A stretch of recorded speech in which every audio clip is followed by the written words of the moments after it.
গল্পের বাক্স বাই রোমানান উপর এই চ্যানেলে আমি রোমানান উপর আপনাদের পড়ে শোনাচ্ছি সমরেশ মজুমদারের লেখে একটি বিখ্যাত উপন্যাস এই আমি রেনু। আজ শোনাব উপন্যাসটির চতুর্থ পর্ব। নীরেনকে নিয়ে মা এক সোমবার দেখে এলেন। এমনিতে মা খুব কম কথা বলেন। রাত্রে ফিরে এলে বরেন জিজ্ঞাসা করল, কেমন দেখলে? মা প্রথমে কোনো কথা বলল না। নীরেন ঘর থেকে বেরিয়ে গেলে আস্তে আস্তে বললেন, দেখতে তো বেশ ভালোই, তবে এত গম্ভীর হবে কেন এই বয়সেই? তাছাড়া বাচ্চা হলে যা ভাবতাম ইউনিভার্সিটিতে পড়া মেয়েকে কেউ দেখতে এলে কেঁদে ভাসিয়ে দেবে, এটাও ভালো লাগলো না। মাথা নাড়ল বরেন। আহা, এবাড়ির বউ হিসেবে কি মনে হলো? তোমার যখন পছন্দ হয়েছে আমারও মত থাকলো। তবে আমরা তো শুধু ওকেই দেখলাম, ওর সম্পর্কে ওদের পরিবার সম্পর্কে তো কোনো খোঁজ খবর নেওয়া হয়নি। সেটা ভেবে দেখো। আমি তো ওর পরিবারকে বিয়ে করতে যাচ্ছি না। আর মেয়েটি যখন ইউনিভার্সিটিতে পড়ে তখন শিক্ষিতা বলতেই হবে, দেখতেও সুন্দরী, হালকা টাইপের নয়। ব্যাস। আর খোঁজ খবর বলতে যদি বলো অন্য কোনো ছেলের সঙ্গে বন্ধুত্ব আছে কি না বা কতখানি ছিল, আমি তাতে কিছু মনে করি না। বিয়ের পর সেসব না থাকলেই হলো। আমার মনে হয় সেসব চুকে বুকে না গেলে আজকাল কেউ বিয়ে করে না। শেষ রাত্রে লগ্ন ছিল। বিয়ের পর কোনো কথা বলেনি রেনু। বাসর ঘরের তো ব্যাপারই ছিল না। বসতে না বসতেই ভোর হয়ে গেল। হাঁটুতে চিবুক রেখে রেনু বসেছিল। কনের সাজে দেখতে দেখতে বরণের মনে হয়েছে ওকে একটু বিশ্রাম নিতে বলা দরকার। খুব ধকল গেছে মেয়েটার ওপর দিয়ে।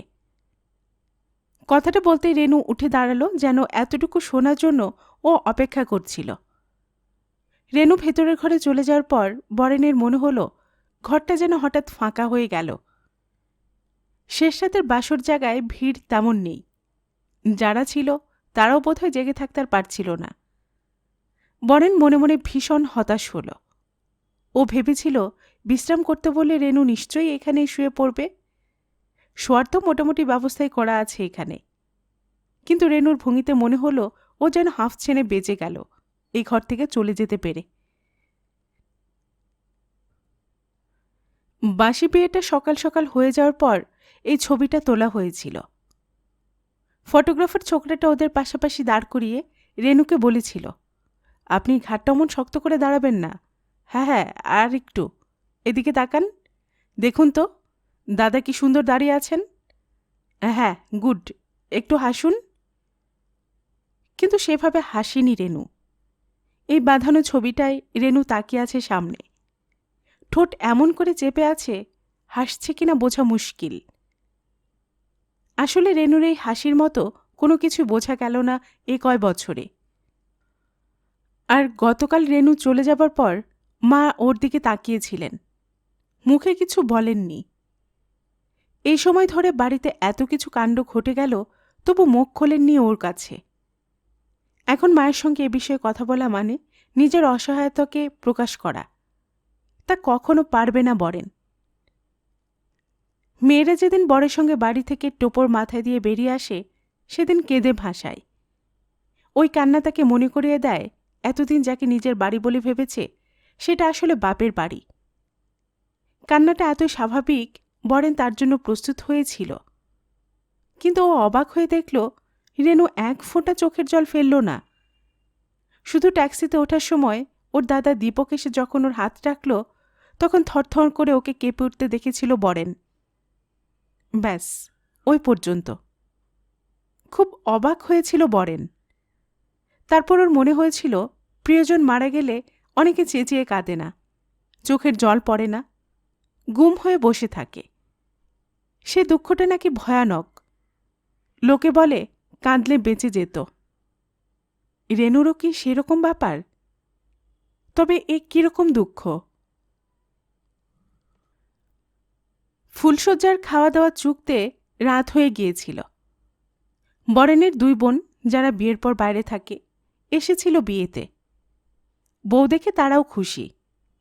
তবে ছোট বোন এসে বলেছিল, দাদা, বৌদি বড় গম্ভীর। সেই বোনেরাই সাজগোজের ভার নিয়েছিল। এই ঘরে ছিল ফুলশয্যার ঘর। ফুলটুল এনে খুব বাড়াবাড়ি করেছিল ওরা। বরেন এতটা পছন্দ করেনি। ওর মনে হচ্ছিল রেনুরও এসব পছন্দ হবে না। রাত্রিতে সবাই যখন বিশ্রাম নেবার উদ্যোগ করছে তখন বরেন ঘরে এলো। ওদের বাড়িতে ফুলশয্যার রাত্রে আড়ি পাতার কথা কেউ চিন্তাও করবে না, এটা বরেন জানে। দরজা বন্ধ করে দেখল রেনু জানলায় দাঁড়িয়ে আছে। এখন ওর মাথায় ঘুমটা নেই। খসে যাওয়া আঁচলটা কাঁধের উপর আলতো করে পড়ে আছে। লাল বেনারসিতে ওকে খুব ভালো লাগলো বরেনের। আজ অবধি কোনো মেয়ের, যুবতী মেয়ের শরীর স্পর্শ করেনি ও সচেতনভাবে। এবং এতদিন পরে এই ফুলশয্যার রাত্রে রেনুকে, নিজের বউকে, পেছন থেকে দেখে ও হঠাৎ একটা নতুন ধরনের উত্তেজনা আবিষ্কার করল। কাছে গিয়ে বরেন রেনুর কাঁধে হাত রাখতেই ঘুরে দাঁড়ালো রেনু। শুকনো চোখের দিকে তাকালে বুকের মধ্যে কেমন শিরশিরানি হয়। সেরকম চোখে রেনু ওকে দেখল। আপনার সঙ্গে আমার কথা আছে। বলো। হাসতে চেষ্টা করল বরেন। আচ্ছা, বিয়ের মানে ফুলশয্যার কতদিন বা কতক্ষণ পর্যন্ত মেয়েরা আপনি চালিয়ে যায়? কথাটা আপনাকে শুনতে হবে। রেনুর গলা শক্ত। অবশ্যই শুনব। তুমি খাটের উপর এসে বসো। বরেন হাত বাড়িয়ে ওকে ধরতে গেল, আর সঙ্গে সঙ্গে ছিটকে সরে দাঁড়ালো রেনু। কথাটাই এটাই, আপনি আমাকে স্পর্শ করবেন না। কি বলছো? চমকে উঠল বরেন। আমি না বোঝার মতো কিছু বলছি না। কিন্তু কেন? তুমি এখন আমার স্ত্রী। স্ত্রী বলে তার শরীরটা নিয়ে ঘাটাঘাটি করার সব অধিকার পেয়ে গেছেন, তাই না? অবশ্য ঠিকই, এই বয়সে যখন আমার মতো একটা মেয়েকে বিয়ে করেছেন তখন প্রথমে এটাই চাইবেন। কিছুক্ষণ কথা বলতে পারল না বরেন। রেনু কি বলতে চাইছে? বিয়ের পর ওর বন্ধুবান্ধবরা অনেকে স্ত্রী সম্পর্কে অনেক অভিজ্ঞতার কথা বলেছে। অপরিচিতা মেয়ে স্ত্রী হবার ছাড়পত্র পেয়ে বিয়ের রাত্রেই শরীরে স্বাদ দিয়েছে অনেককে। আবার কাউকে কাউকে অপেক্ষা করতে হয়েছে সপ্তাহখানেক। আগে মনের সায় আসুক, তারপর শরীর। রেনুও কি তাই বলতে চাইছে? কিন্তু কথা বলার ভঙ্গি এরকম কেন? ঠিক আছে, বরেন বলল। এখনই তোমার উত্তেজিত হবার কোনো কারণ ঘটেনি।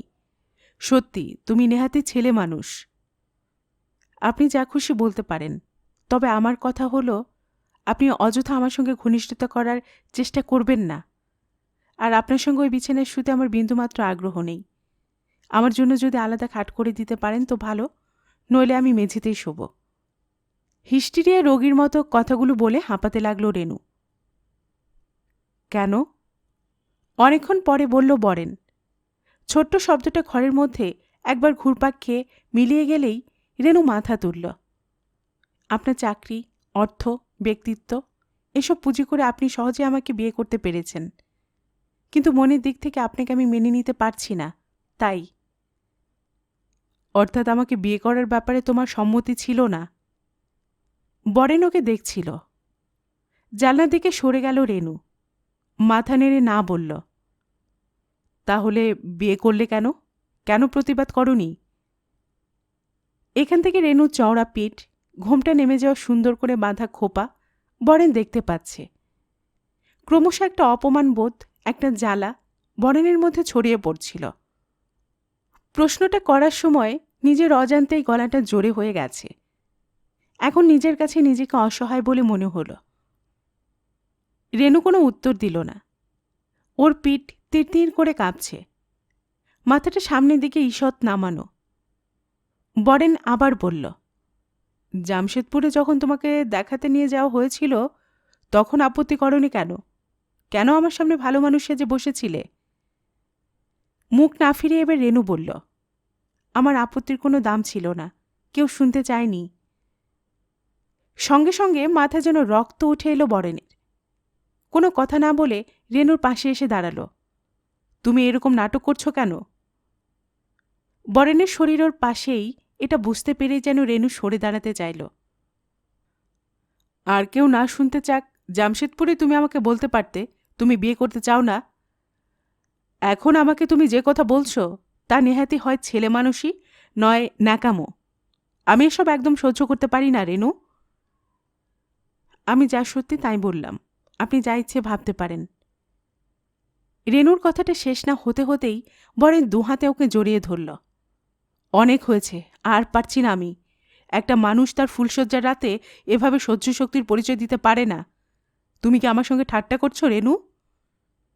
রেনু শরীর নিজের বুকের মধ্যে চেপে ধরে বরেন হঠাৎ কেমন নিজেকে সুখী সুখী ভাবতে চাইছিল। এইসব কথা, রেনুর এই আচরণ নেহাতি অভিনয়, এরকম একটা কল্পনা ও করতে চাইছিল। কিন্তু ততক্ষণে রেনু সমস্ত শরীর বেঁকিয়ে নিজেকে আলাদা করার চেষ্টা করছে। বরেনের গলার কাছে ওর চিবুক বারবার ঘষে যাচ্ছে। দুহাতে বরেনের কাঁধ ঠেলে সরিয়ে দিতে চাইছে ও। শেষ পর্যন্ত প্রাণপণে চিৎকার করে উঠল রেনু, ছেড়ে দিন, ছেড়ে দিন আমাকে, ইতর, অসভ্য, কামুক। সঙ্গে সঙ্গে ইলেকট্রিক শক লাগল শরীরে। বরেনের হাত শিথিল হয়ে গেল। আর রেনু দৌড়ে একবার বন্ধ দরজার দিকে গিয়ে কি ভেবে ফিরে এসে বিছানায় ঝাঁপিয়ে পড়ে ফুঁপিয়ে ফুঁপিয়ে কাঁদতে লাগল। পাথরের মতো দাঁড়িয়েছিল বরেন। আচমকা ওর কোনো চিন্তা কাজ করছিল না। চোখের পাতা না ফেলে ও রেনু ছুটে যাওয়া দেখল। খাটের উপর রেনুর শরীর কাঁপছে। খাটের ওপাশে বিয়েতে পাওয়া বড় সাজগোজের আয়না। বরেন হঠাৎ দেখল আয়নাতে রেনুর মুখের একটা দিক যা কান্নায় কাঁপছে দেখা যাচ্ছে, আর তার পেছনে একটু দূরে দাঁড়ানো বরেন। নিজের দিকে তাকিয়েও চমকে উঠল। অনেক বয়স বেড়ে গেছে যেন হঠাৎই।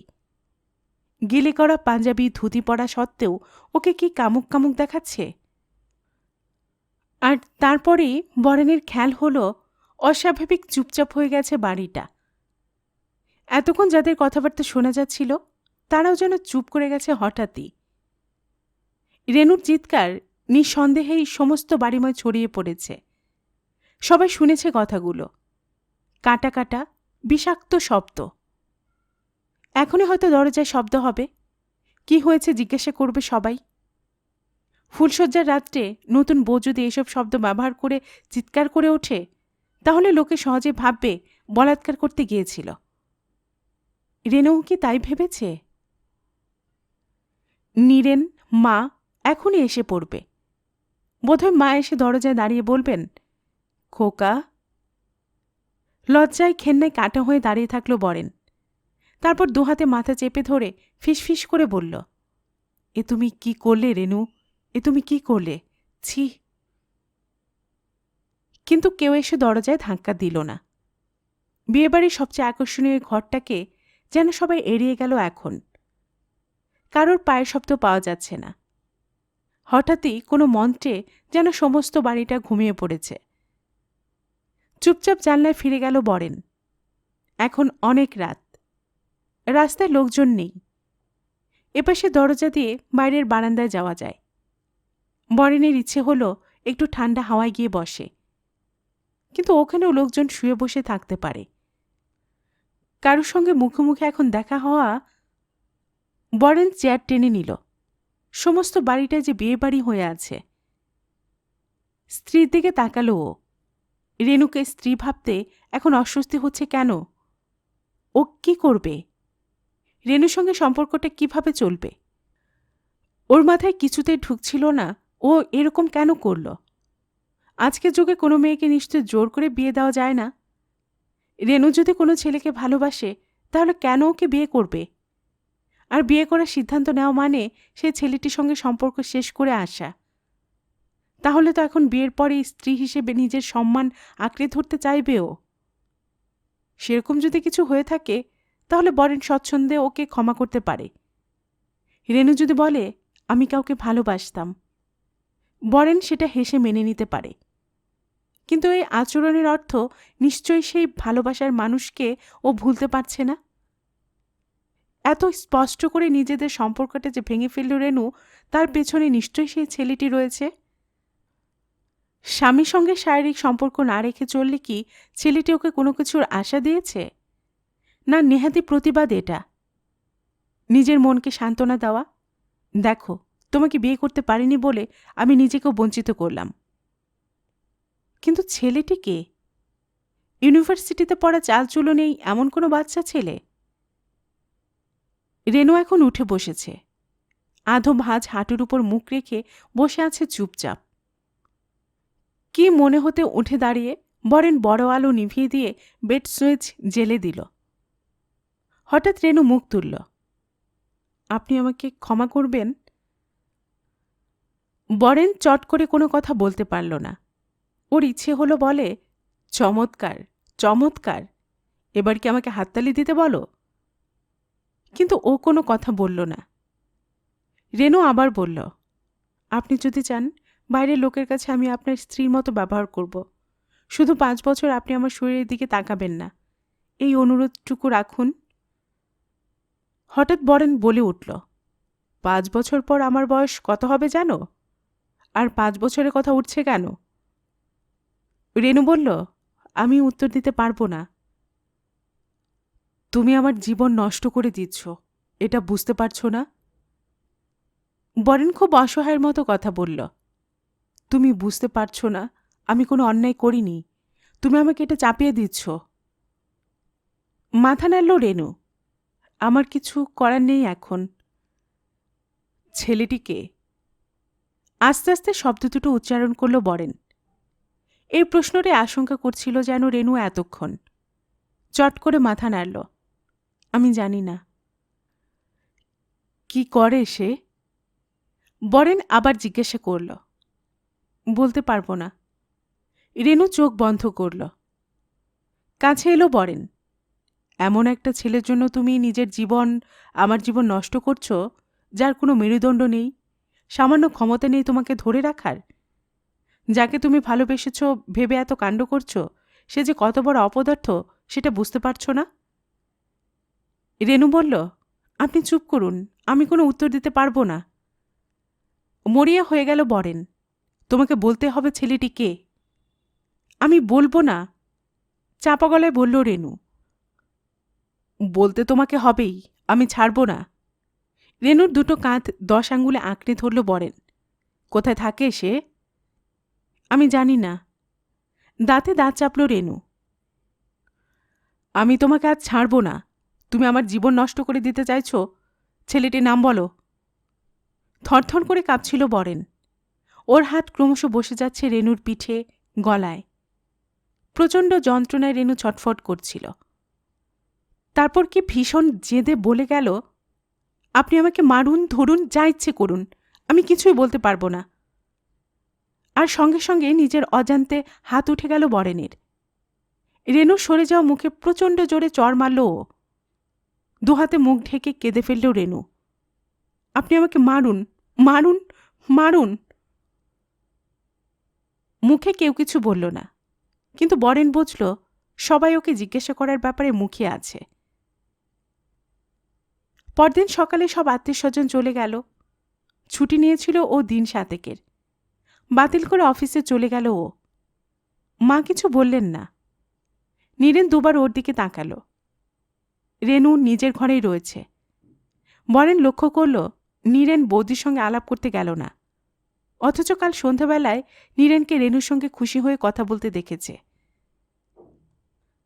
দুপুরে সুধাময় এলেন ওর ঘরে। কাজে মন বসছে না। অফিস শুদ্ধ লোক অবাক।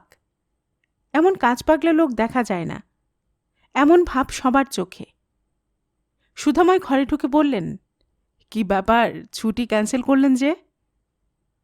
লোকটার মুখের দিকে তাকিয়ে জ্বলুনি শুরু হয়ে গেল বরেনের। এই লোকটাই সবকিছুর জন্য দায়ী। ও যদি খবর না দিত, ঘটকালি না করত, তবে আজ ওকে এভাবে। বরেন বলল, দরকার হলো না। বাড়ির সবাই কি বলছে? বউ কেমন হয়েছে? সুধাময় হাসলেন। মন ঠিক করে ফেলল বরেন। এ ধরনের ন্যাকামি আর ভালো লাগছে না। আপনি কিছু জানতেন না? কি? সুধাময় বরেনের বলার ধরনটা বুঝতে পারছিলেন না। সামলে নিল বরেন। কিছু না। কি ব্যাপার বলুন তো, কোনো গোলমাল হয়েছে নাকি? বিয়ের দিন তো কিছু মনে হয়নি। কাল তো দেখলাম বেশ। কি হয়েছে? সুধাময় কৌতূহলী হলেন। আপাতত আমি কিছু বলতে পারছি না, তবে ওদের বলে দেবেন দিরাগমন না কিসব ফর্মালিটিস আছে, সেগুলোর কোনো দরকার নেই। বরেন ফাইল টেনে নিল। সুধাময় কি ভাবলেন খানিক। রেনু তো ভালোই মেয়ে, অবশ্য আমার সঙ্গে যোগাযোগটা অনেক দূরের, তবু আমাকে যদি খুলে বলেন। মাথা নাড়ল বরেন, কিছুই বলার নেই। সত্যি আর কিছু বলার থাকল না বরেনের। পরপর কদিন একই ব্যাপার, সেই কান্নাকাটি, কথা কাটাকাটি। রেনু মাটিতে শুয়ে পড়ল। বাড়িতে ফিরতেই এখন খারাপ লাগছে। মনের মধ্যে রেনু সেই ছেলেটি বারবার এসে যাচ্ছে। কি করে খোঁজ পাওয়া যায়? শেষ পর্যন্ত এক রাত্রে ও ক্ষেপে গেল খুব।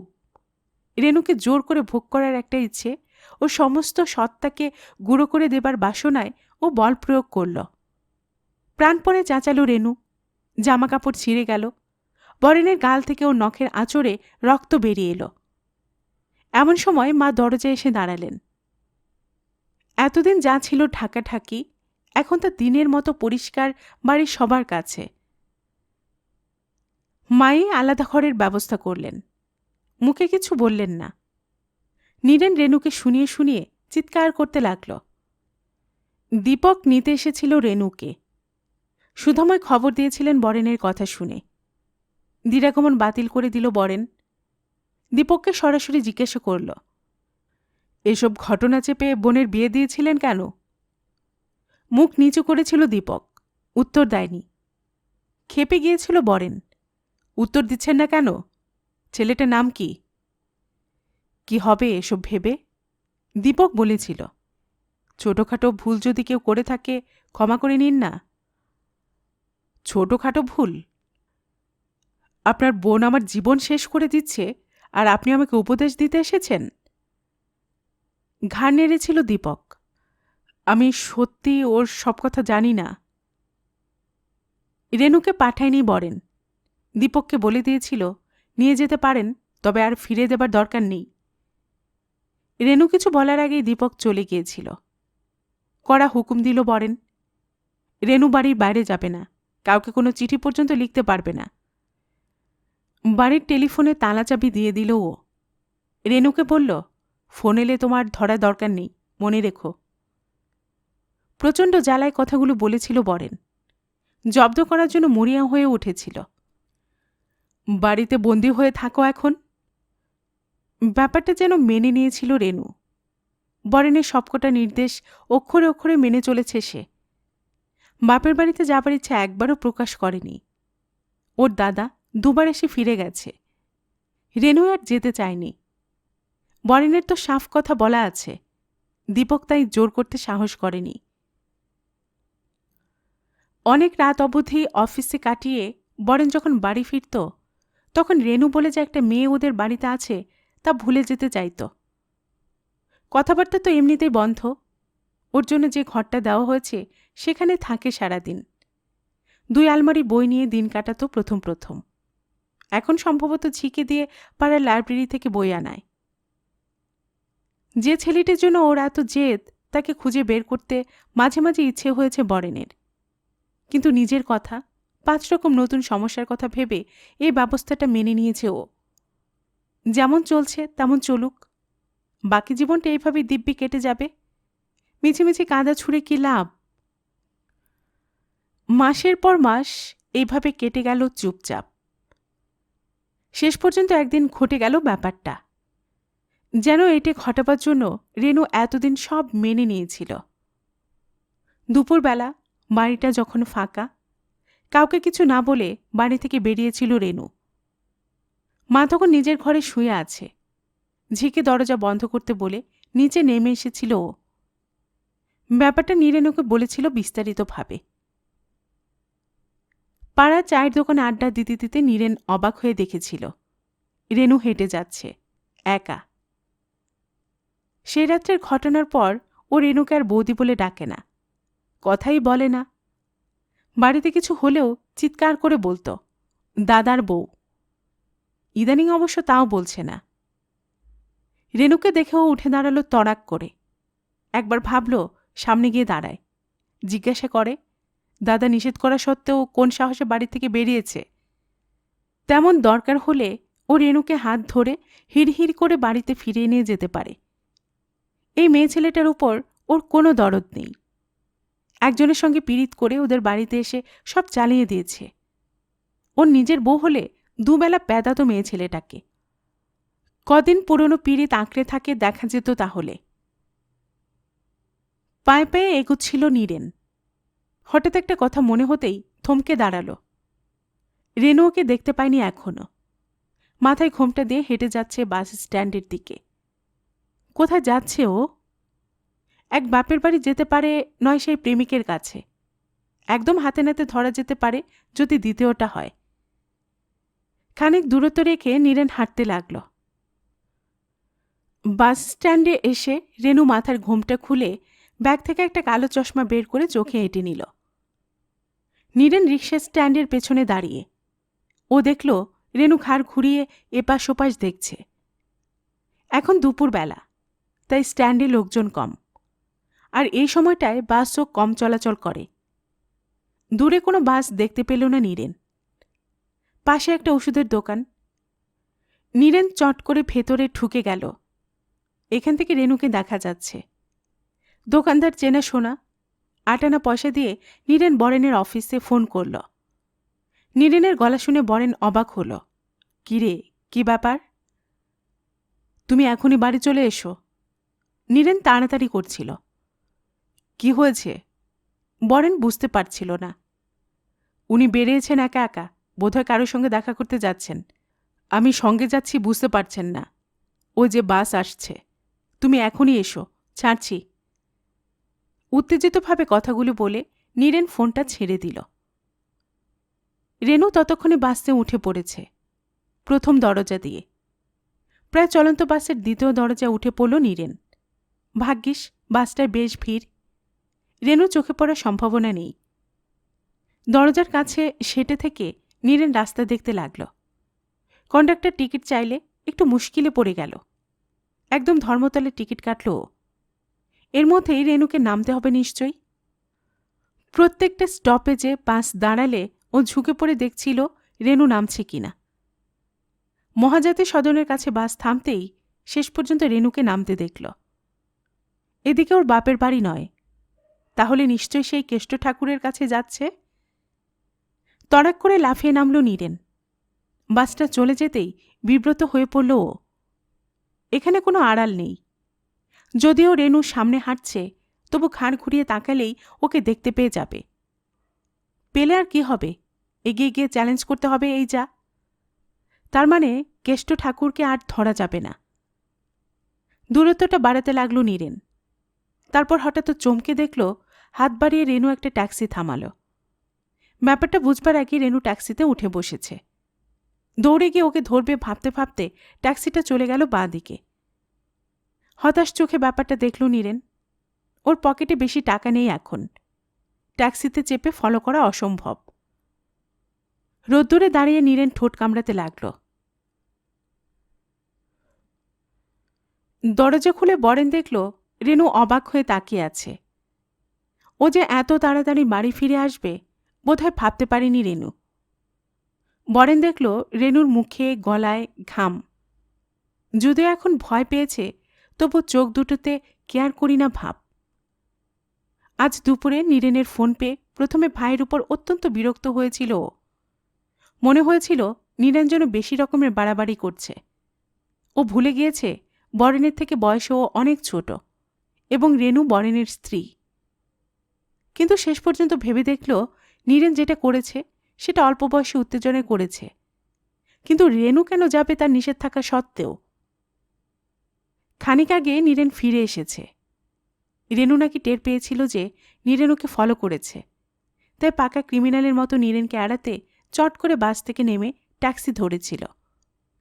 এটা থেকে বোঝা যায় রেনু এমন কোনো কাজ করতে যাচ্ছিল যা সে চাইছিল না নীরেন বা আর কেউ জানুক। আর এই সময় বরেনের চোখে পড়ল রেনুর হাতে শাঁখা নেই। প্রথম যখন বাড়িতে এলো তখন মা ওর সামনে রেনুকে বলেছিলেন, আজকাল তো মেয়েরা শাঁখা পরতে চায় না দেখছি। কিন্তু তুমি তা করো না। এটা একটা গয়নার মতো, দেখতেও বেশ লাগে। তাছাড়া এ বাড়ির এটাই নিয়ম। মাথা গরম হয়ে গেল বরেনের। এতক্ষণ ভেবেছিল খুব ভদ্রভাবে মেজাজ ঠান্ডা রেখে রেনুর সঙ্গে কথা বলবে, কিন্তু হাতের উপর চোখ রেখেও চিৎকার করে উঠল, কোথায় গিয়েছিলে? এখন বিকেল। আশেপাশে ফ্ল্যাট বাড়ির বারান্দায় মেয়েরা বাচ্চারা বসে আছে। রেনু তখনও বাইরে দাঁড়িয়ে মাথাটা নিচু করল। আমি জানতে চাই কোথায় গিয়েছিলে? বরেন আবার বলল, তোমাকে আমি নিষেধ করা সত্ত্বেও তুমি বেরো, এত সাহস? রেনু কোনো কথা বলল না, যেন ওর কানে কোনো কথাই ঠুকছে না। বরেন দেখল পাশের ফ্ল্যাটের মেয়েরা কৌতূহলী হয়ে এদিকে তাকিয়ে আছে। রাগে ওর শরীর জ্বলে গেল। হাত বাড়িয়ে ও রেনুকে টানতে টানতে ভেতরে নিয়ে এসে দড়াম করে দরজা বন্ধ করে দিল। রেনুর হাত এখনো বরেনের মুঠোর মধ্যে ধরা। কোথায় গিয়েছিলে? চিবিয়ে চিবিয়ে জিজ্ঞাসা করল বরেন। অবাক হয়ে তাকালো রেনু, যেন বরেনের এই গলার স্বরে ওকে বুঝতে পারছে না। কাঁদছিল। শেষ পর্যন্ত রেনু বলল, কি কাজ? ব্যক্তিগত। সঙ্গে সঙ্গে বাঁ হাতের উল্টো পিঠে চড় মারল বরেন। শটান গিয়ে গালে লাগল হাতটা। ছিটকে পড়তে গিয়ে রেনু পড়ল না। ওর হাত তখনও বরেনের ডান হাতের মুঠোয় ধরা। তুমি আমার স্ত্রী, তোমার ব্যক্তিগত ব্যাপার কিছু থাকতে পারে না। যার কাছে গিয়েছিলে তার নাম বলো। অদ্ভুতভাবে হাসল রেনু। আমি অক্ষম। নিজের স্ত্রী পরিচয় দিয়ে দাবি জানাচ্ছেন, আবার হাত তুলতেও পারছেন তার গায়ে। বাহ! রেনুর এই হাসিটা আরও জ্বালা ধরিয়ে দিল ওর মনে। এলোপাথারে চড় মারতে লাগল ও। তোমার মতো বেশ্যার গায়ে হাত তুললে কোনো অপরাধ হয় না, এটা জেনে রাখো। রাখো রাখো। শেষ পর্যন্ত যন্ত্রণায় চিৎকার করে উঠল রেনু।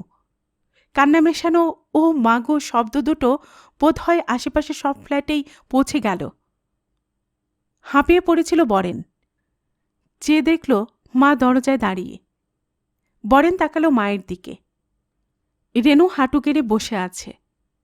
পাশে মেঝেতে ওর ব্যাগ পড়ে। ব্যাগের মুখটা খোলা। চুলের কাটা, পাউডারের কৌটো, একটা ছোট্ট পার্স আর দুটো সাদা শাখা বেরিয়ে এসেছে ব্যাগ থেকে। নিচু হয়ে শাখা দুটো তুলে নিল বরেন। এগুলো হাতে পড়ে যাওনি কেন? তার সেন্টিমেন্টে লাগবে বলে? ফুঁপিয়ে ফুঁপিয়ে কাঁদছিল রেনু। চোখ তুলে শাখা দুটো দেখে মাথা নিচু করল আবার। আপনার মাকে অসম্মান করা হতো।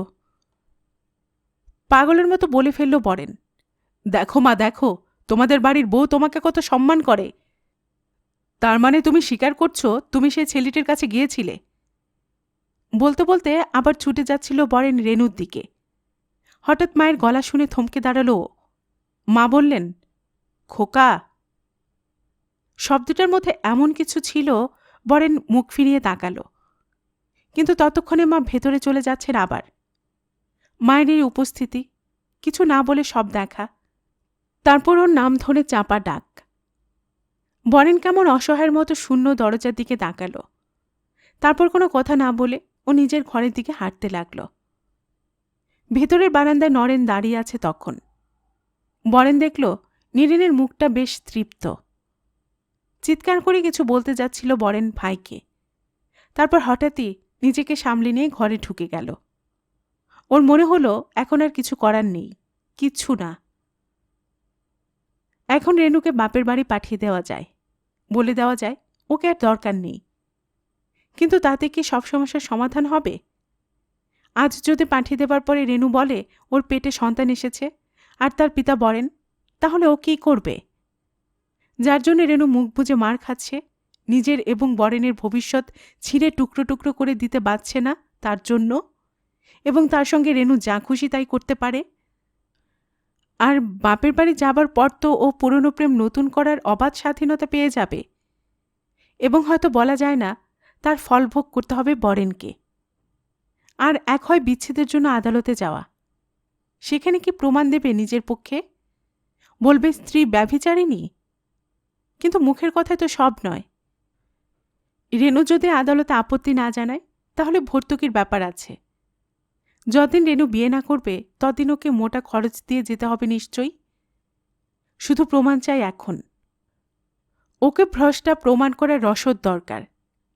বাপের বাড়ি পাঠিয়ে কোনো লাভ হবে না, বরং এখানে চোখে চোখে থাক। আর তখনই ওর মনে পড়ে গেল বোসদার কথা। বড় পুলিশ অফিসার ছিলেন এককালে। রিটায়ার করে এখন একটা প্রাইভেট ইনভেস্টিগেশন এজেন্সি খুলেছেন।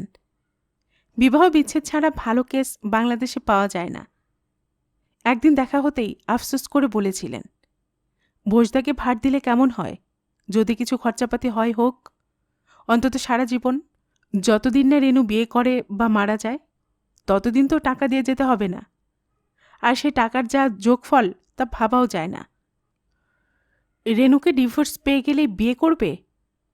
তখন যদি সেই ছেলেটি কেটে পড়ে তাহলে তো সর্বনাশ। চিরকাল কাঁধে বোঝা বয়ে নিয়ে চলা। অবশ্য বিবাহ বিচ্ছেদ মানে লোক জানাজানি।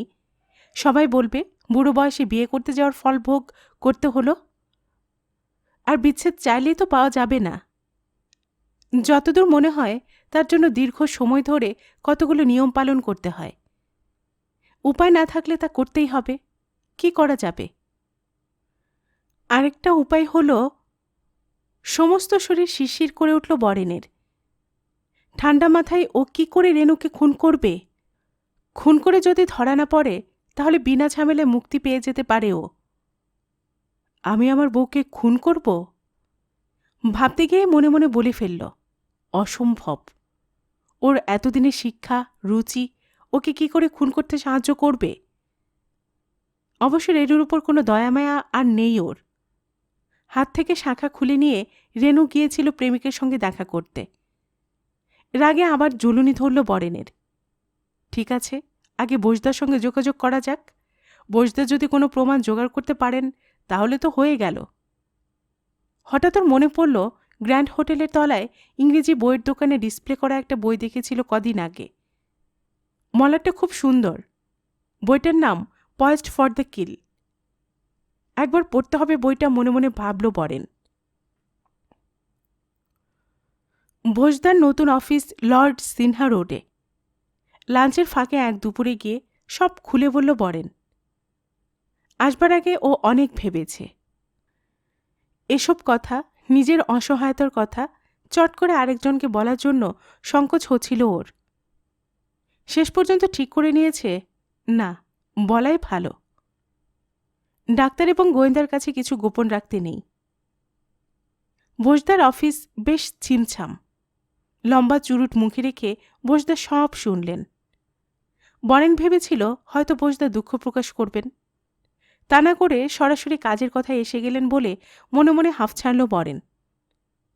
বোসদা বললেন, যদি কোনো ছেলে এর পেছনে থাকে তবে যে সে ইউনিভার্সিটিতে পড়ত এটা মনে করার কি কোনো কারণ আছে? একটি মেয়ে তার 19-20 বছর অবধি তো নানা অভিজ্ঞতার মধ্যে কাটিয়েছে। আর যেরকম জেদের কথা বলছেন তাতে মনে হচ্ছে দীর্ঘকালে জানাশোনা। বরেন চট করে কিছু বলল না।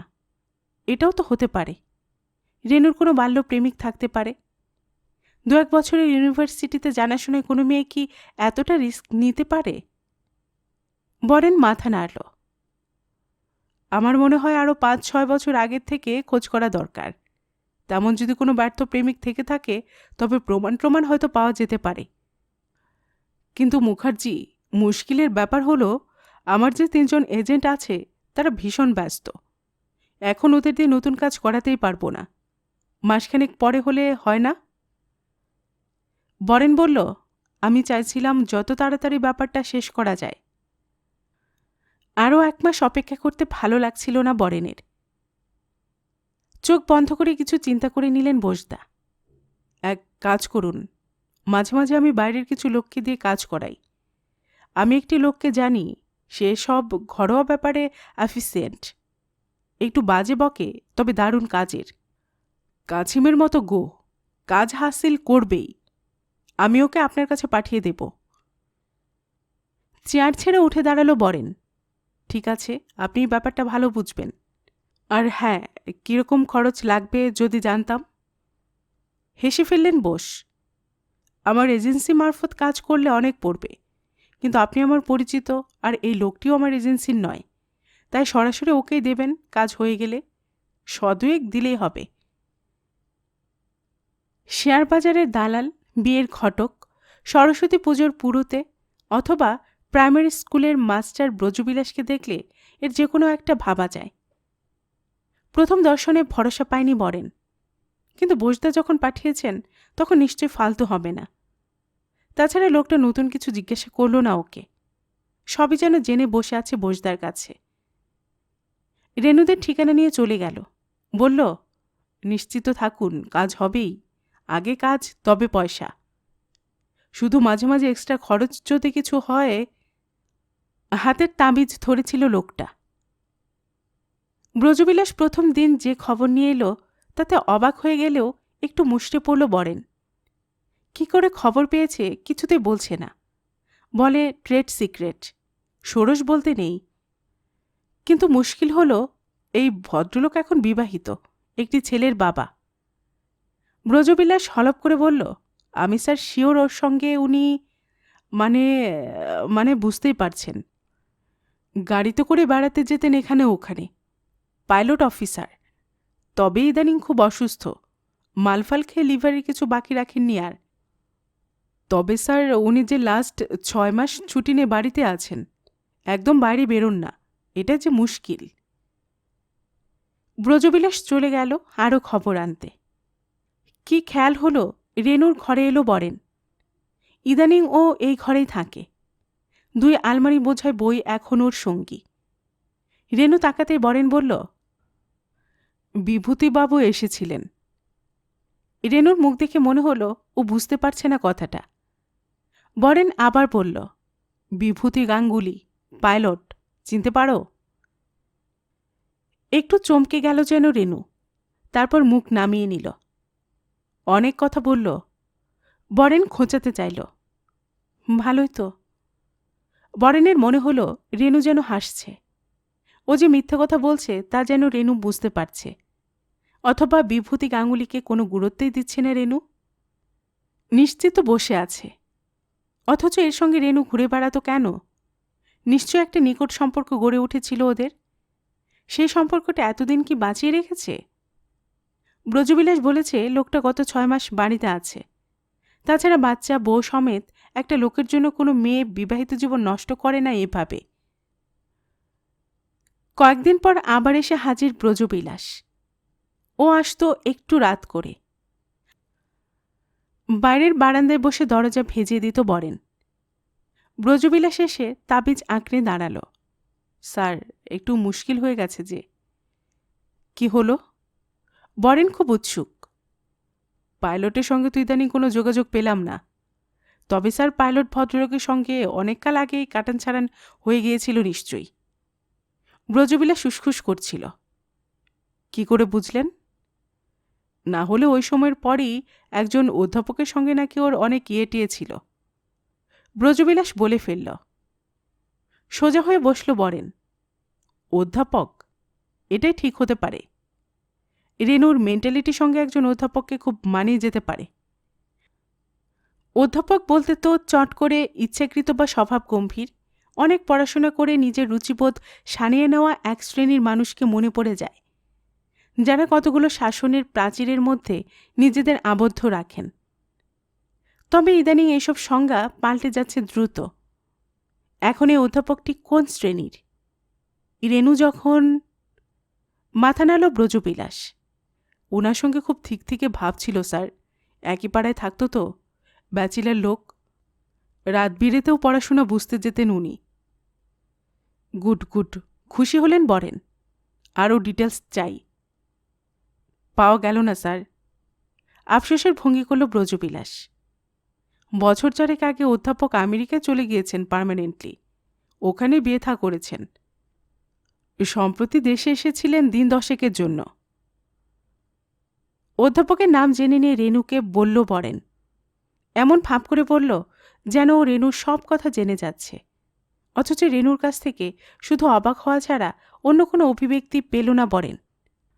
যেন অনেক দিন আগে ওর একবার বিকলাই হয়েছিল। বরেন রেণুকে তা মনে করিয়ে দিল। এই পর্যন্ত।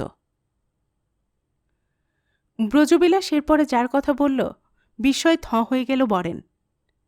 রেণু সম্পর্কে ওর কোনো ধারণাই যেন মিলছিল না আর। ছেলেটি নেহাতি লপেটা মার্কা, ইদানিং পার্টি কালারে ঢোকার চেষ্টায় ছিল। ওয়াগন ব্রেকারের দলে পাওয়া গেছে বলে মিসা হয়ে গেছে ওর। এরকম একটি ছেলের সঙ্গে রেণু নাকি প্রেম করত। হা ঈশ্বর! আরেকজনের খবর আনল ব্রজবিলাস। সে নাকি রোজ গড়িয়াহাটা মোড় থেকে ওদের বাড়ি পর্যন্ত রেণুর বডিগার্ড হয়ে যেত। এটাকে খুব একটা গুরুত্ব দিচ্ছে না ব্রজবিলাস, তবে এটাও নাকি দীর্ঘদিন ধরে চলেছিল। মাথা খারাপ হয়ে যাবার জোগাড় হলো বরেনের। রেণু করেছেটা কি? একটার পর একটা ছেলের সঙ্গে পীড়িত করে গেছে ওই বয়স থেকে। কিন্তু মুশকিল হলো, এসব চরিত্ররা এখন কেউ রেণুর সঙ্গে জড়িয়ে নেই। ব্রজবিলাসের কথা মতো এরা নানা সময় ওর সঙ্গে ঠিক থেকে প্রেম করে কেটে পড়েছে। গা ঘিনঘিন করে উঠল বরেনের। সেদিন রাগের মাথায় রেণুকে ও বেশ্যা বলেছিল। কথাটা এখন কিরকম সত্যি সত্যি বলে মনে হচ্ছে। কিন্তু তাহলে এসব প্রেমিকদের সঙ্গে সম্পর্ক ছিন্ন হয়ে গেলে রেণু এখন কার উপর ভরসা করে এসব কাণ্ড করছে? এ সময় ব্রজবিলাস আবার খবর আনল, রেণু নাকি বিয়ের ঠিক আগে একটি ছেলের সঙ্গে ঘুরত। ইউনিভার্সিটির বন্ধু। সে এখন কোথায় আছে খুঁজে বের করতে হবে। যেখান থেকে শুরু সেখানে যেন ফিরে এলো বরেন। এখন একটার পর একটা চরিত্রের এসব পরিণতিতে ওর ভয় হলো, হয়তো দেখবে এই ছেলেটিও আর নেই রেণুর সঙ্গে জড়িয়ে। বলা যায় না কিছু। বরেনের মনে হলো, এই মেয়ে বিয়ের পিড়িতে বসেও অন্য ছেলের সঙ্গে প্রেম চালিয়ে যেতে পারে। এরকম একটা দিনে ও গ্র্যান্ড হোটেলের নিচ থেকে পয়েজড ফর দ্য কিল বইটা কিনে আনল। একটা বাঘ অনেক অনুসরণ করে কোনো জলা জায়গায় ঝোপের আড়ালে এসে ওত পেতে বসেছে। অদূরে তার শিকার। এবার সামনের পা দুটো গুটিয়ে নিয়ে লাফ দেবার ভঙ্গি করেছে বাঘ, যে কোনো মুহূর্তেই। কি করে খুন করতে হয় এভাবেও ভাবা যায় ব্যাপারটা। পৃথিবীর জটিলতম কিছু খুনের ঘটনা, যে কোনো খুনিরা ধরা পড়েছে কি ভুল করে, অথবা ধরা পড়েনি কোন কৃতিত্বে, বিস্তারিত লেখা আছে বইটায়। কেউ যদি চায় স্বচ্ছন্দে ঘটনাগুলো থেকে একটা ফর্মুলা তৈরি করে নিতে পারে, যার নাম দেওয়া যায় কি করে খুন করতে হয়। ব্রজবিলাস কতদূর কাজ করতে পারবে এখন সন্দেহ হচ্ছে বরেনের। ও যেমন একটার পর একটা নাম এনে হাজির করছে, তাতে কতদূর কি করা যায়। কয়েকটা নাম কখনো প্রমাণ হিসেবে গ্রাহ্য হবে না, তার জন্য সলিড কিছু চাই। আর সেটা না হলে ব্রজবিলাসের পেছনে টাকা ঢালা পণ্ডশ্রম হবে। এক সময় মনে হচ্ছে রেণুর সঙ্গে সহযোগিতা করে বিচ্ছেদটা করে নেওয়াই ভালো। না হয় প্রতি মাসে মোটা টাকা রেণুকে দিয়ে যাবে ও। এই ঝামেলা, এই মানসিক অশান্তি থেকে তো নিস্তার পাবে। কিন্তু পরক্ষণে মনে হচ্ছে যেন সে অতগুলো টাকা দিয়ে যাবে একজন ভ্রষ্টা মেয়ে মানুষকে। কোনো যুক্তি নেই এর। টাকাটা তাকে শ্রম দিয়ে রোজগার করতে হচ্ছে, আর তার অংশ রেণু মজাসে ভোগ করবে স্রেফ আইনের সুবাদে। না, প্রমাণ চাই একটা কিছু, যা রেণুকে ভ্রষ্টা বলে চিহ্নিত করবে। আর তা যদি না পাওয়া যায়, রেণুকে নিয়ে ও যদি সানরাইজ দেখতে টাইগার হিলে যায় অথবা গোপালপুরে সমুদ্র স্নানে, সবচেয়ে নিরাপদ এটা। কিছুই না, ওর অন্যমনস্কতার সুযোগ নিয়ে সময় বুঝে একটু ঠেলে দেওয়া, তারপর চোখ বন্ধ করে দাঁড়িয়ে থেকে চিৎকার করে ওঠা। কেউ সন্দেহবোধই করতে পারবে না। বইটাতে তো এরকম খুনের কথা বলা আছে। আজকাল খুন করতে কেউ ছুরি বা বিষ ব্যবহার করে না। এক ভদ্রমহিলার পেটে আলসার মতো ছিল, মাঝে মাঝে যন্ত্রণা পেত খুব। চিকিৎসা চলছিল। একদিন ভদ্রলোক শুনলেন স্ত্রীর মাথা ধরেছে। অ্যাসপিরিন খেতে বললেন, কাজ হলো। তারপর আবার একদিন হতেই মাত্রা বাড়াতে বললেন। গোটা আটেক অ্যাসপিরিন গুঁড়ো করে কাগজে ঢেলে স্ত্রীকে দিলেন। খেয়ে বেশ আরাম হলো। তারপর ঘণ্টা কয়েক বাদে পেটে যন্ত্রণা, শেষে রক্ত বমি। অনেক চেষ্টাতেও বাঁচানো গেল না শেষ পর্যন্ত। পেটের ঘা সহ্য করেনি অ্যাসপিরিনকে। ব্যাপারটা স্বাভাবিক মৃত্যু বলে গণ্য হল। ডাক্তারের কাছে উনি বলেছিলেন মাথা ধরার জন্য অ্যাসপিরিন খেয়েছিল। সে তো খেয়েই থাকেন, নতুন কিছু নয়। কোনো সন্দেহ নেই তার মনে। স্বচ্ছন্দে করে গেলেন। স্বামী বেচারিকে ছুরি বা গুলি ছুঁড়তে হলো না। কিন্তু রেণু কি ওর সঙ্গে বাইরে যেতে চাইবে যদি না বলে দেয় মুখের উপর? বিয়ের পর হানিমুনে যাচ্ছি, এটা এখন বলতে গেলে কেমন হাস্যকর শোনাবে না? একটা কিছু মতলব বের করার চিন্তায় পেয়ে বসল ওকে। দুপুরে অফিসে বসে কাজ করছিল, এমন সময় ঝড়ের মতো নীরেন দরজা ঠেলে ঢুকল। তখন ওর কাছে লোক বসে। নীরেনকে একবার দেখে ও বাইরে অপেক্ষা করতে বলল। কাজের সময় ও তৃতীয় ব্যক্তিকে অবাঞ্ছিত বলে মনে করে। তাছাড়া নীরেনকে এই সময় ওর অফিসে আসতে দেখে অত্যন্ত বিরক্ত হয়ে গেল ও। কোনো সীমারেখা মানছে না ছেলেটা। ইদানিং ভীষণ বেপরোয়া হয়ে গেছে নীরেন। অথচ কিছুদিন আগ পর্যন্ত মুখের দিকে তাকিয়ে কথা বলার সাহস হতো না নীরেনের। রেণু এসে ওর সর্বনাশ সব দিক দিয়েই করে দিল, বাকি রাখল না কিছু। কাজে মন বসল না। নীরেন কিছু বলতে যাচ্ছিল, দাদার মুখের দিকে তাকিয়ে বাইরে চলে গিয়েছে এখন। কিন্তু ওর উত্তেজিত মুখ বরেন দেখেছে। মুখে ঘাম, বোঝা যায় খুব জোর কিছু জানতে পেরেছে ও, এবং সেটা যে রেণুর বিষয়ে তা নিশ্চিত করে বলে দেওয়া যায়। নিজের পড়াশোনার চেয়ে আড্ডা আর এইসব ব্যাপারে আগ্রহ ওর বেশি। মিনিট 10 পরে সামনের ভদ্রলোক উঠে গেলে ভাইকে ডাকল বরেন। নীরেন এসে চেয়ার টেনে বসল। এখন একটু শান্ত হয়েছে দেখে বোঝা যাচ্ছে। বরেন বলল, কি ব্যাপার, অফিসে আসতে হলো কেন? নীরেন হাসল। উনি আজ বাপের বাড়িতে চিঠি লিখেছেন। বরেন চুপ করে ভাইকে দেখল। এই একটা কথা বলতে ও এখানে ছুটে এসেছে। অবশ্য রেণুকে বারণ করে দেওয়া ছিল ও কোনো চিঠিপত্র যেন না লিখে। তবে এই খবরটা তো বাড়িতে গেলেও দেওয়া যেত। বরেন মনে মনে ঠিক করে নিল নীরেনকে সরাসরি বলবে, যাতে এসব ব্যাপারে ও নাক না গলায়। কিন্তু তার আগে নীরেন পকেট থেকে একটা খাম বের করে টেবিলের উপর রেখে দিল। খামটা তুলে নিল বরেন। ওপরে দীপকের ঠিকানা লেখা। অবাক হয়ে ও ভাইকে বলল, এ চিঠি তুই কোথায় পেলি? এবার বেশ উত্তেজিত হয়ে নীরেন ঘটনাটা বলল। যেন একটা দারুণ অ্যাডভেঞ্চার করে এসেছে। বাড়ির সামনে একটা রকে বসে আড্ডা দিচ্ছিল ওরা। 11টা নাগাদ পাড়া ফাঁকা। এমন সময় ও ওদের বাড়ির ঝিকে নেমে আসতে দেখল। বুড়ি এদিক ওদিক তাকিয়ে লেটার বক্সের মধ্যে কিছু ফেলে তরতর করে উঠে গেল সিঁড়ি দিয়ে। প্রথমটা কিছু ভাবেনি নীরেন, কিন্তু বুড়ির ঝিয়ের ফিরে যাওয়া দেখে ওর কেমন লাগল।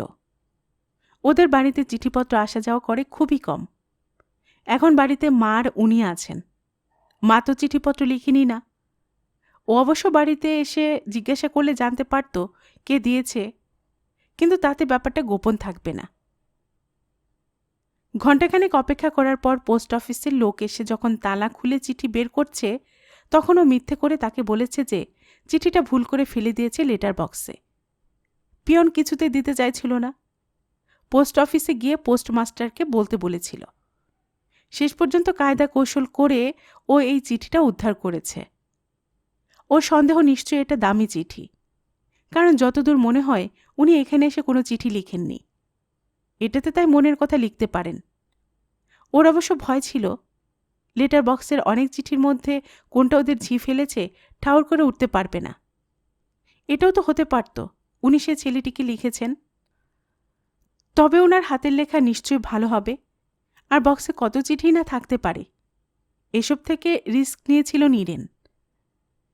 বাপের বাড়ির ঠিকানা থাকায় অবশ্য কোনো অসুবিধা হয়নি খামটাকে চিনে ফেলতে। কথাগুলো শুনে চোখের কোণে ভাইয়ের দিকে তাকালো বরেন। বেশ কৃতিত্বের হাসি ওর মুখে। এটা অন্তত আসার কথা যে ও খামটা উৎসাহের আতিশয্যে খুলে বসেনি। মুখ ছেড়ে চিঠিটা বের করল বরেন। আমার অবস্থা বুঝতেই পারছ। বেঁচে আছি কি করে জানি না। এখন প্রতিদিন আমাকে ভয় দেখাচ্ছে, অনেক রকম। দাদা, তুমি আমার একটা কাজ করবে? তোমাকে যে ছেলেটির কথা বলতাম তার কাছ থেকে আমার একটা চিঠি তুমি ফেরত নিয়ে এসো। কেন ওকে লিখেছিলাম জানি না। মাঝে মাঝে মনে হয় প্রতি মুহূর্তে কত বোকামি না আমি করে চলেছি। চিঠিটা অনেক বড়, বিয়ের কদিন আগে লেখা। আগে হোস্টেলে থাকত সুমিত, এখন পাশে আরেকটা মেসে। বিডন স্ট্রিট ধরে মানিকতলা দিকে এগোতেই হেদর বাঁ দিকে। সবাই চেনে। কাজটা দ্রুত করতে হবে তোমাকে, নইলে এ পক্ষ খোঁজ পেয়ে যেতে পারে। তারপর অনেকটা ফাঁক। আমাকে একদিন এসে নিয়ে যাও না দাদা। চিঠিটা পড়ে চোখ বন্ধ করল বরেন। ঠিক আছে, তুই যা। কি লিখেছে? নীরেন ঝুঁকে বসল। আমি তোকে চলে যেতে বলেছি, যা। চাপা গলায় বলল বরেন। ওর মনে হলো নীরেনকে কি ও এখন চড় মারতে পারবে না। দাদার মুখের দিকে তাকিয়ে উঠে দাঁড়ালো নীরেন। তারপর কেমন একটা ভঙ্গিতে কাঁধ নাচিয়ে ঘর থেকে বেরিয়ে গেল। চিঠিটা সামনে রাখল বরেন। বিডন স্ট্রিটের মেজবাড়িতে থাকে সেই ছেলেটি, যার নাম সুমিত। আর তার কাছেই একটা চিঠি আছে, যার জন্য রেনুর ভয়। খুশিতে উঠে দাঁড়ালো ও। এখনই যদি ব্রজবিলাসকে পাওয়া যেত। ব্রজবিলাস যা পারেনি, ওর ভাই তা পেরেছে। আর হাওয়ার উপর বসে নেই বরেন। এখন আসল দরজা সামনে। হঠাৎ ওর মনে হলো নীরেনকে ওভাবে না বললে হতো। এত বড় একটা উপকার করল ছেলেটা, বরং ওকে কিছু টাকা দিয়ে বললে হতো ইচ্ছে মতন খরচ করতে। শেষে নিজে হেসে ফেলল বরেন। টিপস নিজের ভাইকে। বাইরে বেরিয়ে ও ফাঁকা করিডোর দেখল। নীরেন চলে গেছে। রেনু এবং নিজের ছবিটা এবার দেওয়াল থেকে নামিয়ে রাখা দরকার, মনে মনে বলল বরেন। এতদিন ধরে এত সব ঘটে যাচ্ছে, অথচ ছবিটার কথা মনে হয়নি একবারও। এখন নিজেদের যা সম্পর্ক, তাতে ছবিটা বিশ্রী রকমের বেমানান। রেনু এখন বাপের বাড়িতে। ওই ছোট্ট বোকামিটা যদি ও না করত, তাহলে সুমিত নামের এই ছেলেটির কথা জানতে কত সময় লেগে যেত। আর কি আশ্চর্য, বাপের বাড়িতে ফিরে গিয়েই ও চিঠিটা পাবার জন্য উঠে পড়ে লেগেছে। চিঠিতে কি লেখা আছে কে জানে। নিশ্চয় এমন কিছু গোপন কলঙ্কের কথা, যা প্রকাশ হতে দিতে চায় না রেনু। আর তার জন্য এই ছেলেটির সঙ্গে সম্পর্ক ভেঙে দিতে পারছে সহজেই। সম্পর্ক ভেঙে দেওয়া ছাড়া আর কি। ওর ভাই যখন লোকজন নিয়ে ছেলেটিকে মারধর করেছে, তখন নিশ্চয় এর পেছনে রেনুর সম্মতি ছিল। আর এরপর কি ছেলেটা রেনুকে সহজ হয়ে গ্রহণ করবে? অসম্ভব। তাহলে রেনু নিজের বিবাহিত জীবন এভাবে নষ্ট করল কেন? এতে তো দুকুলি হারিয়ে ফেলল। চিঠিতেও কি এমন কথা লিখেছে? রেনু কি কখনো কনসিভ করেছিল? সেসব কথা কি চিঠিতে লেখা আছে? আর তা যদি লেখা থাকে, তাহলে ছেলেটি সেসব ক্ষমাঘেন্না করে নিতে পারবে বলে রেনুর ধারণা ছিল? বুঝতে পারি না আমি। মাথা নাড়ল বরেন। অল্প বয়সে প্রেম বোধ হয় সবকিছু ক্ষমা করে দিতে পারে। এবং এই প্রথম বরেন সুমিতকে হিংসা করতে লাগল। যাক, যা হবার তা হয়েছে। এখন আরও কিছু খরচ করে যদি চিঠিটা হাতে এসে যায়, তাহলে একটানে রেনুকে ছুঁড়ে ফেলে দিতে পারবে ও। তারপর নিশ্চিত জীবন। যেভাবে এতদিন কেটে গেছে ওর, অন্তত অশান্তি হয়নি। বারান্দায় বেরিয়ে বরেন দেখল একটা ট্যাক্সি হেডলাইট জ্বেলে এসে ওদের বাড়ির নিচে দাঁড়াল। অলস চোখে ও দেখল একজন মহিলা দরজা খুলে নেমে ভাড়া দিচ্ছেন ড্রাইভারকে। এত উপর থেকে আবছা আলোয় মহিলার মাথার ঘাড় দেখতে পেল ও। বিয়ে করেও আমি একটা নারীর শরীর ভোগ করতে পারলাম না। হেসে উঠল বরেন। মানুষ কি আশায় এবং বিশ্বাসে নিজের কাছে সৎ হয়ে থাকে। ওদের সঙ্গে একটি ছেলে পড়ত। সে নাকি ওই বয়সে নিয়মিত খদ্দের ছিল। তাকে একদিন জিজ্ঞাসা করেছিল, কেন যাস? মজা করতে, ছেলেটি বলেছিল।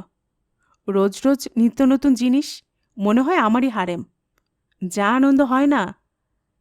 বরেন লক্ষ্য করেছিল কথাটা বলার সময় ওর কোনো লজ্জা বা পাপবোধ ছিল না। কিন্তু কি আশ্চর্য, সংস্কারে ওর নিজেরই গা ঘিনঘিন করেছিল তখন। বাইরের দরজায় কেউ শব্দ করল। কে এসেছে? এখন কারোর সঙ্গে কথা বলতে ভালো লাগছে না। বোধহয় ঝি দরজা খুলে দিল। ছোট ছোট আওয়াজ উঠছে চটির, মেয়েলি। বারান্দার চেয়ারে বসে ঘাড় ঘোরালো বরেন। দরজায় রেনু দাঁড়িয়ে। চমকে উঠল বরেন। চেয়ার ছেড়ে উঠে দাঁড়ালো। রেনু দাঁড়িয়ে আছে দরজায় একটা হাত রেখে। পেছনে ঘরের ভেতর আলো জ্বলছে, তাই এখান থেকে ওর মুখ অস্পষ্ট দেখা যাচ্ছে। তবে শরীরের বাহির রেখায় আলো চকচক করছে। ওর তো আসার কথা ছিল না, এবং যাবার সময় বরেন বলে দিয়েছিল এটা শেষবারের জন্য যাওয়া। তবু কি সাহসে ও ফিরে এলো।